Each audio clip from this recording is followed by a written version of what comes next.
we are back with another look at the current state of the National League playoff race. And there are now just 15 games remaining, Nika, in this season. Oh my goodness. It just flies by. It does. I cannot believe where the time went. It feels like just a little while ago that it was April and the Padres were 15-4. Oh, how I long for those days again. But yeah, if you are joining us, if you haven't been following along, we've been mostly following the Padres, Cubs, and the Mariners all season long, and we have now pivoted our baseball coverage to be a little bit more broad because the playoff races are heating up. So having said that, first we're going to take a look at the National League, and then we'll be publishing a separate video later detailing the entire state of what's going on in the American League. But yeah, let's take a look now just at the full National League standings here with the wild card teams. And you can see that we have some races, folks. We're going to be talking about the Mets right now. Are they possibly on the verge of collapsing? The Padres, are they cooked in the National League West race because of some things that happened against the Reds this week? And wow, can the Phillies actually catch the Brewers and steal home field advantage into the playoffs? Okay. Well, stay with us here, folks, because if this is your first time here, I need you to like this video, subscribe to the channel, and ring that alarm bell for our mascot, Frexy, everybody. Oh, she's camera shy today. Oh, she's always camera shy, but we still get those cute snaps of her that we like to share with you guys. Yep. She is adorkable, as we like to say. All right. Well, let's get into it, Nika. Sure. Are the Mets collapsing here? Is it imminent? Is the collapse imminent? Both the Giants and Reds right now, just a game and a half back. The D-backs right there too, 3 games back. Even the Cardinals, 4 games back. There's 15 games remaining. It would take a lot, I think, for the Cardinals to get in play here, but they are in play right now, and these teams are going to be playing each other, as we'll discuss in a second. And the fact that the Mets have been losing so bad. Wow. They are about to probably win, I mean, statistically speaking, but you never know. It's crazy how something always happens at the end of the season, right? And it seems like we're... high drama. Well, it seems like even if something's been decided all season long, almost like somebody comes out of nowhere and makes a run at it. Mm-hmm. And this year it looks like we got 2 contenders in the National League. We got the Reds and the Giants, our old friend Bob Melvin. Meanwhile, the Mets also welcoming back an old friend tonight, Jacob deGrom, pitching for the Rangers at Citibank Field. Wow. That's high drama. High drama. He was drafted by the Mets, if I'm not mistaken. Yeah, I mean, he came up with them, he came up with them too. I think people thought he was going to be a Met for life. No. Here he is on the Rangers side of things, and they're fighting for a playoff spot. Yep. Again, we'll talk about that a lot more in our American League segment, but the Rangers are alive. This is a very meaningful game for them, and it's the first game of a big series for the Mets at home because the Mets, they have this homestand, and then they finish on the road. So they're going to play Texas at home for 3 games. Then they welcome San Diego. The Padres will be making an East Coast venture next week and playing 3 games in New York. Okay. And then Washington finishes out this homestand for the Mets. So 3 not so easy teams coming to town. And then they finish the season at the Chicago Cubs and at Miami.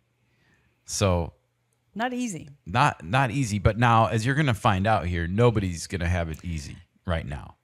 It's a final push. Every team has to put their best foot forward. They also are playing each other. I mean, like even here, the Mets, they playing Texas, San Diego, the Cubs. All 3 of those teams are alive right now. So interesting games. And they have positioning and jockeying that they're playing for. The Cubs maybe not so much out of all those teams, but the Padres certainly have stuff alive and on the table. Yeah. And, you know, they don't want the Mets in the meantime to catch them. So those games against the Padres are very crucial next week. Well, I hope they all show up to play. Meanwhile, the Giants, right on the heels, 1.5 games back. Well, they have to now play the Dodgers at home this weekend. And they have 7 games left with the right? Yes, they do, because next week they then go to Arizona and LA for a 4-game series against the Dodgers in LA. They have 7 games left with the Dodgers. I mean, that's a lot. That's what you want at the end of the season. I'm sad the Padres don't have any September games with the Dodgers this year, but they got their business already done and taken care of. The Reds, meanwhile, so the Giants, we didn't finish. They play then St. Louis at home and then Colorado to finish. So the Giants, interestingly enough, have an interesting final 6 games because the Cardinals and the Rockies will maybe both be out of it by then. The Cardinals have a chance to be alive for something, but they might not be either by that point with just 6 games left. They might be eliminated. The Reds have a tough schedule. They have to play at the Athletics. I say the Athletics because they don't have a town right now, apparently, or a city. At St. Louis, so they got to play the Cardinals right now. So those games will be hugely consequential. And then they play the Cubs for 4 games at home. Those are Cincinnati home games. Oh. And then Pittsburgh at home. Ooh. And then they finish at Milwaukee. So they have a strong divisional finish with 4 matchups: St. Louis, Chicago, Pittsburgh, and Milwaukee. All 4 series are against divisional opponents. Wow, that's a tough schedule. It is a tough schedule, and 3 out of 5 teams alive. You know, the Giants, St. Louis, LA, Arizona, LA, those 3 teams are alive. And 4 out of the 5 series are consequential. So the D-backs, meanwhile, are sniffing. They're just 3 games back of the final wild card spot that the Mets are really trying to give up right now. I really feel like they're trying to give it away. The D-backs play at Minnesota, San Francisco at home, Philadelphia at home, the Dodgers at home, and then at San Diego. So they have 4 of their 5 remaining series against teams that are alive and well and fighting for things. Philadelphia is fighting right now for that top NL spot, as we'll discuss in a second. Meanwhile, the Cardinals, they are 4 games back, and they have 3 teams that are ahead of them in the waiting list. So this is going to be a tough mountain to climb, as we've seen. You know, if it was just them 3 games back of the final spot, 4 games back of the final spot, then they might have a better chance of catching one team. But you got to leapfrog 3 teams just to even be first in line. And who knows, if the Mets win out, it's not going to matter anyway. That's a long shot with the way the Mets have been playing. Sorry, folks, it's true. The Cardinals, when you look at their schedule, it just looks impossible. I mean, they have to play at Milwaukee starting tonight, then Cincinnati at home, then Milwaukee again at home. Then they play at San Francisco and at Chicago So to they have finish to fly out the season. And I was like looking at this and I'm like, wait, Midwest, West Coast, and then back to Chicago? Like, Who made that schedule? Oh man, they got that's a rough one. That's just tough. I had to make a note of, like, that's an odd one. And that's just terrible scheduling for them.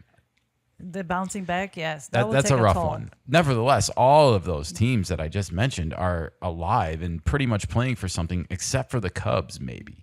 And the reason I say that is just because they're so far ahead in the wild card over the Padres right now, but they're also really far back of the Brewers that it just puts them in this weird limbo spot. So they have guaranteed a playoff spot. They just have to fight for the home field advantage now. They do. I mean, it'll be interesting if the Cardinals are even alive by that point. Yeah. You know, like they have to play Milwaukee for 6 games here. Cincinnati, who's also battling tough right now. So, boy, oh boy, there's no dull weekends here. No. Nothing dull happening. And a lot of these games, they will feel like playoffs games. All right. Well, do you think anybody's going to catch the Mets, first and foremost? Do you think the Reds, the Giants, maybe even the D-backs or Cardinals have a chance? Out of all these teams you mentioned, I will put my money on the Giants. Okay.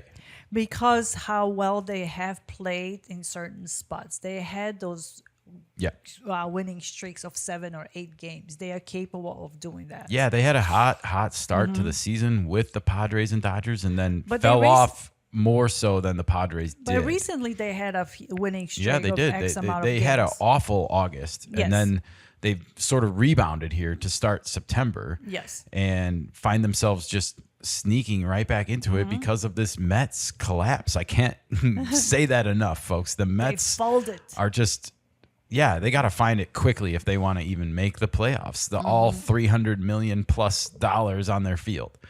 I can't say it enough. All right, well, let's change gears and talk about the NL West for a second. Okay. The Padres, in my opinion, have seen their hopes of winning the division fade a little bit this week. And it was always going to be tough to keep pace with the Dodgers this week because they were playing the Rockies at home. And now we play the Rockies at home, and they have to go play at San Francisco, which is the first of 7 games against the Giants in the next 10 days for them. So this is the time for the Padres to maybe pull out a prayer here in the end of the season hour, because we play Colorado, then the Mets. Are they still going to be in terrible? Like, if the Mets are caught by then or find themselves on the outside looking in, I think it only benefits the Padres because they're going to all of a sudden have so much pressure on them to get back in. Of course. So, I mean, you can argue that teams might play better with their backs against the wall, but I think that series, if the Mets are still in it at that point, then I think they will be playing better against the Padres than if they're on the outside looking in. All of a sudden, that changes the dynamic of everybody, and they might start pressing even more. I'm sure they're pressing by now. We've seen it on the field. They were up 4-0 yesterday and lost on the road to Philly. Whew. The Phillies is tough. All right. Well, the Padres play the Rockies. Then they have a tough series at New York. I'm not going to lie. They swept the Mets at home. The Mets are going to want revenge. Then they have to play the White Sox, who have been not the same White Sox team anymore. They're 8-2 right now over their last 10 games. So that series has me concerned for the Padres because I think when you look at the totality of games at the end of July and you're like, oh, well, we'll win 2 out of those 3 for sure. I don't know. That's not a guarantee anymore. And how many times do they play down to their competition? Exactly. So I hope to God that they don't. Then they have to play Milwaukee at home.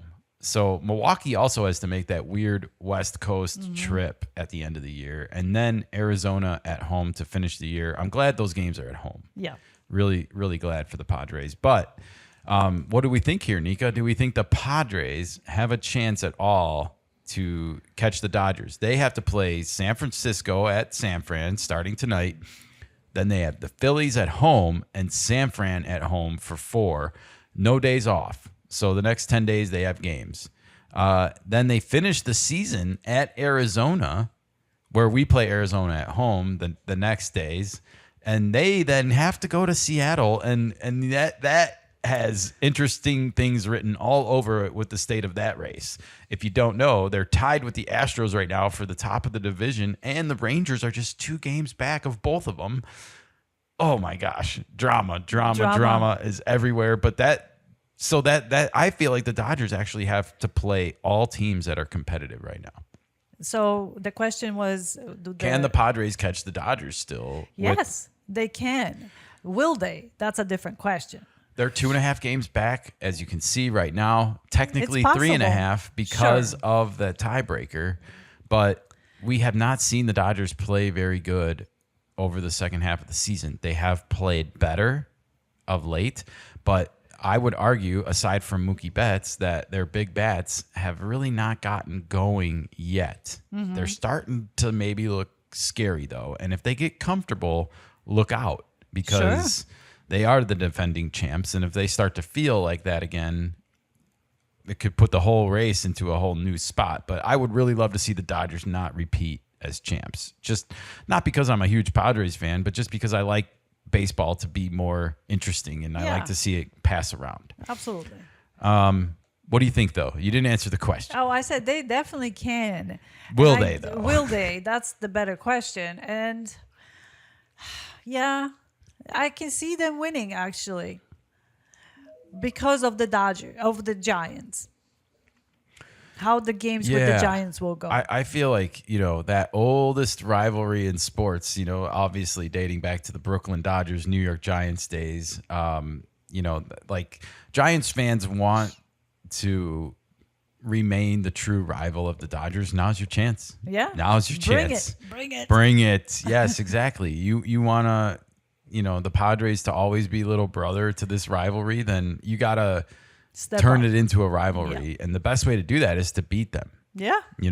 That's hands down the best way to do it. So we will be watching all of this unfold this weekend, of course, and in the next couple weeks. But for now, I just want to remind people the Padres are closer to the Dodgers than they are to the Cubs, even for the top of the wild card. And the Mets are 4 games back of the Padres, which is more than the Padres are back of the Dodgers right now. So I feel like mathematically it's not looking great, but if it's going to happen, it's going to happen in the next 10 days or it's not going to happen. Yeah. Because the Padres have to capitalize while the Dodgers are playing the Giants and the Phillies and hope that they split these 10 games, 5-5. And then what? You have to go 2 games better than them to even be within striking distance in that final week. And they will feel the heat. I mean, if they have, the Dodgers have struggled at Arizona. We saw that was an intense series earlier in the season. It depends on where the Snakes are at, if it's going to be intense or not. Yeah. But then the Seattle series, that's going to be truly interesting. That's going to be a very interesting series. Yes, indeed. All right. Well, one last thing to discuss before we get out of here this Friday. Who will have home field in the playoffs, Nika? Is it going to be the Brewers or the Phillies all of a sudden, who are just closing within 2 games of Milwaukee? I'm going to stick with Milwaukee. Yeah, I mean, both of these teams have their division locked up. Yeah. The NL East, they have an 11-game lead over the Mets now. The Brewers have had the Central kind of on cruise control since they opened up a huge lead on the Cubs. I had the Brewers pegged to have home field advantage a long time ago. Yeah. I sort of feel like it's going to slip away from them. Really? You think Philly's going to get it? Okay. I do. I think, the Phillies have to play Kansas City tonight. Then they have to play at the Dodgers. We know this. Yeah. At Arizona, which we didn't talk about. And then Miami and Minnesota. So depending on where they're at, they might not even be playing their starters in those games. But I have to feel like if home field is in play, they're going to play up to the very end. And they're going to want to grab it because then they'll be off, while everyone's playing, especially if they have those top 2 spots locked up. Yeah. Which I think it's pretty much guaranteed that they do at this point. I think it's going to be really hard for the Dodgers or Padres to catch them. And same with the Cubs. I mean, the Cubs aren't going to catch the Brewers, so they're not going to win the division, so they're not going to be able to get into the top 2 spots. But they want to keep the home field advantage for the wild card. Well, they do. Yeah. I mean, of course. And that's what they're playing for right now. That's the only thing they're playing for. Anyways, the Brewers have to play St. Louis at home, the Angels at home, and then at St. Louis and at San Diego, then Cincinnati at home to finish the year. So they have a lot of teams that are alive and well right now. Yeah. Those Cardinals games are going to be interesting. If the Cardinals can win those games or come out ahead in those record-wise in those games, then it will put pressure on the Brewers. Who wins home field? You said the Brewers. I'm going to say the Phillies. Okay. I'm going to say the Phillies. All right. Well, we'll see what happens. It's 15 games left. That's just over 2 weeks, Nika. I can't believe the season is almost over. The regular season. I'm not talking about playoffs. The regular season. We anticipated so much for it. We felt it in the air this morning when we went outside for our morning coffee with Frex, the little mascot. You could feel that the winds have changed. The striking overnight heat that was maintained was just not quite there. The fall is You can still go out in shorts and, of course, you still got air in the house. It's still hot. It's going to be 100 degrees, but you can feel the fall in the air. You can feel the fall, everybody. So get excited. October baseball right around the corner.